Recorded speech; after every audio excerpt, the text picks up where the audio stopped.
मुझे किसी ने ईमेल किया कि मुझे किसी बदनाम लड़की से रिलेशनशिप करना है। किससे? बदनाम लड़की से रिलेशनशिप करना है, क्योंकि फिर आप उसको अपने ग्रुप में, मतलब मुझे अपने ग्रुप में ऐड कर दें ताकि मैं उसमें कोई बदनाम लड़की देखूं और फिर मैं इससे शादी करूं और शादी करके फिर व्लॉगिंग करूं, लाइव ले आऊं उसको, जिस तरह से मतलब कमाते हैं। और उसने टॉप के टिकटॉकर्स वगैरह और यूट्यूबर और जो भी हैं जो इस तरह की हरकतें करते हैं, उन सबको अपना एक आइडियल बताया कि देखो उन्होंने कैसे अपनी ज़िंदगी बदली, तो मैं भी बदल सकता हूँ। उसके लिए मुझे एक अदद लड़की चाहिए जो कि खूबसूरत हो, एवरेज लुकिंग भी चलेगी लेकिन उसको खूबसूरत चाहिए थी, लेकिन वो बदनाम, उसको उसका शराफत से दूर दूर तक कोई ताल्लुक़ नहीं हो कि भाई मैं ये नहीं दिखाऊंगी, ये नहीं करूँगी, वो नहीं करूँगी। तो देखें अब लोग इस हद तक आ चुके हैं, मर्द लोग इस चीज़ को एक्सेप्ट कर चुके हैं कि अगर ज़िंदगी में पैसा चाहिए तो एक अदद कम से कम एक अदद बदनाम बीवी ज़रूर चाहिए, बदनाम लड़की ज़रूर चाहिए, चाहे रिलेशनशिप के लिए या बीवी के लिए। फिर उनसे कंटेंट निकालो, अगर शादी कर लो, बच्चे कर लो तो फिर और बेगैरती वाले कंटेंट निकालो। इस तरह से सिस्टम चलता रहेगा, क्योंकि जो सही वाली मेहनत होती है उसमें जो सही तरीके से जो पैसे कमाते हैं मेहनत वाले, तो उसमें तो एक बहुत लंबा प्रोसेस होता है। लेकिन जो देखो टॉप के यूट्यूबर वगैरह है, जब उसने उसकी बात की तो कह रहे थे देखो इन सब चीज़ में एक चीज़ कॉमन है, ये जितने भी टॉप के यूट्यूबर हैं, टिकटॉकर हैं, कोई भी लोग हैं जिनकी वो बात कर रहा था, कह रहा था कि उसमें एक चीज़ ये कॉमन है कि सबके पास खूबसूरत बीवियां हैं जिसको वो दिखाते हैं। मर्द तो टेढ़े मेढ़े और मर्दों को कोई इतना देखता भी नहीं है और ना ही मर्दों में कोई इतनी अट्रैक्शन होती है। क्यों? अब आप बोलेंगे आपको क्यों मर्दों में अट्रैक्शन नहीं? भाई बात यह है, मर्दों में अगर मर्द खूबसूरत भी हो तो ज़्यादा से ज़्यादा वो क्या कर लेगा? लड़कियाँ तो उसको देखेंगी नहीं, खूबसूरत मर्द को, और मर्द भी नहीं देखेंगे। हाँ ठीक है, मतलब अमेरिका वगैरह में गे टाइप के हैं, लेकिन अभी वो ट्रेंड नहीं आया ना कि खूबसूरत मर्दों को लोग देखें एज अ यूट्यूबर वगैरह, वो नहीं आया है। हाँ एज अ एक्टर वगैरह वो फिर भी देखा जाता है, लेकिन वो एक टैलेंट अलग है। तो अब ये भी ट्रेंड चल पड़ा है। पहले ऐसा था खूबसूरत लड़कियां मिल जाए, खूबसूरत नहीं, खूबसूरत पहले ये होता था अमीर आंटियां मिल जाए, अभी भी होता है अमीर लड़कियां मिल जाए, लड़कियां हैं बुढ़े तलाश करती हैं। तो अब ये है कि अब ज़रूरी नहीं है कि लड़कियां इज्जतदार हो तो ही उनकी शादियां हो। अब जो है बाज़ार में बदनाम लड़कियों की भी बड़ी डिमांड है। किसकी? बदनाम लड़कियों की।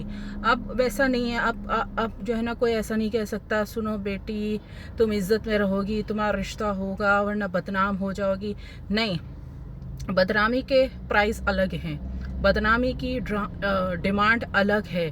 अब डिपेंड करता है, अगर कोई मोहल्ले में बदनाम है तो वो उसकी कम प्राइस है, लेकिन अगर कोई अपने मुल्क में बदनाम है तो उसकी थोड़ी सी हैवी प्राइस है। लेकिन अगर कोई इंटरनेशनली बदनाम है, नाम की नहीं बात करी, नाम वाले तो बहुत एक्सपेंसिव होते हैं, जो इज्जत से जिनका नाम होता है, जैसे कि मायरा खान, रोनाल्डो, शाहरुख खान वगैरह, ये तो इज्जत वाले नाम हैं। लेकिन जो बदनाम वाले हैं, मैं उनका नाम नहीं ले रही, बात तो आप भी समझ गए होंगे। तो बदनाम वाले, अगर आप इंटरनेशनली बदनाम हो तो आप बहुत एक्सपेंसिव हो।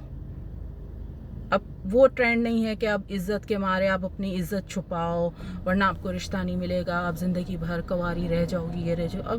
अब वो चीज़ मैंने नहीं देखी। तो वो लड़का कह रहा था, तो कहता अपने जो भी है ग्रुप की फ़ीस वगैरह भी बता दीजिए, ग्रुप में आना है एक बदनाम। तो अब जाहिर सी बात है, मुझे तो नहीं पता कि कौन कितना बदनाम है और कौन कितना शरीफ है। फ्रेंडशिप और रिलेशनशिप और मेंटल हेल्थ के ग्रुप में लोग आते हैं और अपने अपने पार्टनर्स देखते हैं, किसका क्या मकसद होता है, किसका क्या मकसद होता है उन लोग के उसमें।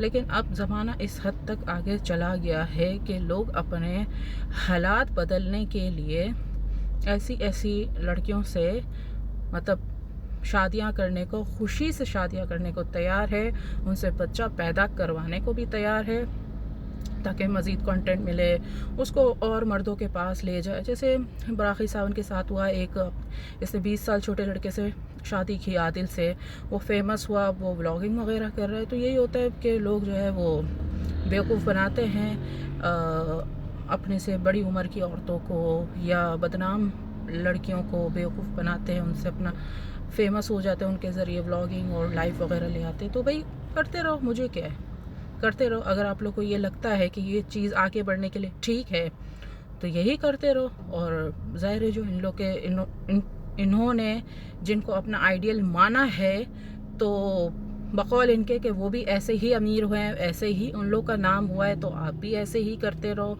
और करते रहो। तो ग्रुप में आ जाओ, मुझे कोई मसला नहीं है। मेरी तो जस्ट ग्रुप की फ़ीस है, वो फ़ीस दो आप। उसमें आप नाम वाली से करो रिलेशनशिप, नाम वाली से करो, अपना मेंटल हेल्थ सही करो, नाम वाली से करो, आंटी से करो, जिससे भी करो, मुझे उससे कोई फ़र्क नहीं पड़ता। बस ये है कि कंप्लेन नहीं आनी चाहिए। अगर कंप्लेन आई किसी भी तरह की कि भैया हमें तंग कर रहा है, तो फिर ये है कि ग्रुप से आउट कर दिया जाएगा, ये हो सकता है। तो अगर आपको मेरा ग्रुप ज्वाइन करना है कि ईमेल के ज़रिए मुझे कांटेक्ट कर सकते हैं। मेरा ब्लू टिक वाला व्हाट्सएप चैनल उसको फॉलो कर दीजिए। और पूरे सोशल मीडिया अकाउंट पे ब्लू टिक के पेजेस हैं, उनको लाइक करें, फॉलो करें। सिर्फ टिकटॉक पे नहीं है जिस पे 3,20,000 कुछ ऐसे फॉलोवर्स है, उस पे नहीं है। व्हाट्सएप ब्लू टिक चैनल पे आ जाए, कांटेक्ट मुझे ईमेल के ज़रिए करें। सारा ऑफर 92 पे आपके दिल की धड़कन सारा ऑफर।